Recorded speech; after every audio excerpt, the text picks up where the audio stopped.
There can be few more dangerous bargaining chips than Taiwan. China and Taiwan have radically changed in the last 70 years. The election of Donald J. Trump in early November, it means we're moving into a future which is really uncertain. It's been described as the greatest geopolitical challenge of the 21st century, the catalyst for a potential Third World War. In recent years, the issue of Taiwan has taken center stage. China says reunification with the mainland is inevitable, while Taiwan asserts its sovereignty. And the United States of America plays referee to the tensions. Now, the outcome of two key elections in 2024, Taiwan's presidential elections in January and the elections in November for the US president, could significantly impact the future of this issue. What is the Taiwan issue, and what can we expect in the years to come? So Taiwan is an island of 23 million people. It's just off the southeast coast of the mainland of China. It has been de facto separate from the People's Republic since 1949, and historically has had a more complicated relationship with the mainland government. It was under Japanese colonization from 1895 to 1945. After the Second World War in 1945, it was agreed to return Taiwan to the mainland and to have it as part of the nationalist-run Republic of China. The nationalists then fought a war with the communists. The communists won that civil war, and the nationalists then fled to Taiwan Island in 1949. Chiang Kai-shek set up the Republic of China on Taiwan as a separate government, and that is what prevails till today. Since then, Taiwan has existed in ambiguity. It is not a member of the United Nations, and only about 12 nations recognize Taiwan as a separate state and have formal diplomatic ties with it. Others, including the United Kingdom and the United States of America, abide by the One China policy. Broadly, the One China policy is there is one China, but we don't necessarily have to say, as the political West or anyone else, where that China is. We could say it's Beijing, we could say it's Taipei. Most people say they acknowledge that Beijing's got a claim on the whole kind of Greater China. That doesn't mean they recognize it. You just say, okay, you've said that.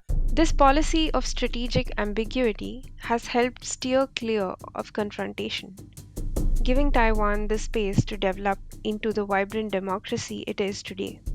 But in recent years, China has become bolder in making its claim over the island.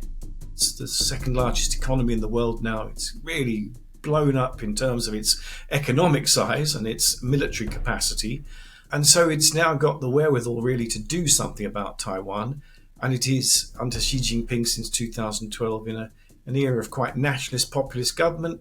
So, the issue of Taiwan and its rejoining the People's Republic of China has become a really live issue and much more under pressure from Beijing. The outcome of the presidential elections in Taiwan in January this year has only added to this pressure. The Democratic Progressive Party was re-elected for a historic third term under President Lai Ching-Te with 40% of the votes. Their posture towards the mainland is more sceptical. They are more supportive of greater autonomy, and they are regarded more negatively in Beijing. They're regarded as being, kind of quite hostile. So a new president, and he's got a very, very difficult job because he can be assertive up to a point, but obviously every single thing he says is poured over by Beijing, and there's big pushback. The pushback is often swift. In May, China performed military drills around Taiwan right after the inauguration of President Lai, who they see as a separatist. Another round of drills followed in October 2024 after President Lai delivered a speech on Taiwan's National Day in which he said that Taiwan was not subordinate to China and he would resist annexation. These incidents have left the situation on edge. There has been no top-level contact between Taiwan and China now for a number of years, and that's obviously dangerous because without dialogue there can be plenty of misunderstanding. So it's a difficult situation for Taiwan to be in, for him to be in, And the fact that 60% of the Taiwanese didn't vote for him, they voted for parties with a maybe kind of more conciliatory or at least a more open view towards relations with the mainland.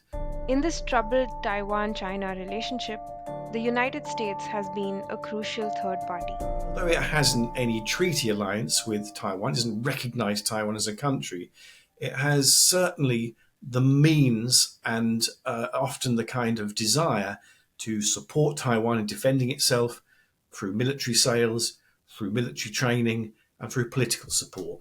And that has created enough doubt amongst people in China to not do anything about Taiwan. It is the principal referee and the keeper of the peace between these two powers, even though, of course, that is becoming more and more difficult as time goes on and China becomes more powerful economically and militarily.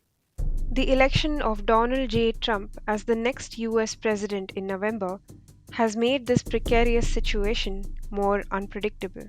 If it had been Harris, that would have been a continuation of the Biden approach, which was really to support the status quo, but to make sure that Taiwan knew that America was standing by it as much as it could, and just hoping that the status quo would prevail.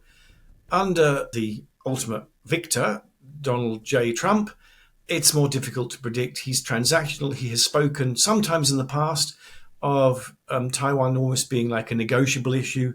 If Taiwanese don't give America a better trade deal for semiconductors, which Taiwan manufactures the world's most high-tech versions, then America would kind of want to, question its defense spending for Taiwan. On the other hand, he also has big issues with the People's Republic. This is an enormously sensitive issue. This is not like Russia-Ukraine. It's actually completely different, order of magnitude, way beyond that issue. If things came to blows, it would really be a Third World War. And that's why, this uncertainty we're moving into with the new American administration and with the DPP under William Lai Ching-Te, with Xi Jinping in China still being very nationalistic, under a great deal of economic pressure, and a lot of confusion in the rest of the world means that we're going to have to buckle our seatbelts and get really, really, really used to some turbulence and just hope it doesn't go further than that. In his latest book, Professor Kerry Brown offers a comprehensive guide to the Taiwan story, laying out the ideological, political, and economic reasons why this issue matters to the world. Taiwan is a fellow democracy, so it's not just a geographical issue, it's an ideological issue, a values issue. Secondly, it's also really about, kind of the autonomy and independence of Taiwanese people. There are very few people in Taiwan today, of the 23 million, who would regard reunification as something that they would want under the current situation. One of the economic reasons is with a company like the Taiwan Semiconductor Manufacturing Company, the producer of the world's highest technology semiconductors. And so if there were a disruption for that, if there were Chinese ownership of that, obviously that would create huge security issues. Unpredictable political leaders and a precarious geopolitical standoff that could trigger a global war. Is there any way out? In the book, The Taiwan Story, I'm arguing really about maintaining the status quo. Two parties that have such radically different viewpoints and such radically different starting points that it's impossible to see how they might reconcile. At the moment, there is no solution. This is a messy situation, but it's worked for 50 years. It's stopped conflagration. It's stopped conflict. I think that's the best we can hope for in the future. It's not something that we're going to have any solution to until one day we all think about sovereignty and about identity in radically different ways. Now, if there's one kind of silver lining in this cloud that I have portrayed in this book, it is that China and Taiwan have radically changed in the last 70 years. China has changed economically so that it is not even remotely the way it was in 1978 when those processes started. Taiwan has become a democracy in ways that no one would have foreseen, again, around about that time, the late 1970s. So radical change can happen. We shouldn't discount it. But as of today, there is no kind of easy solutions on the horizon. So we best stick with what we have, which is the status quo.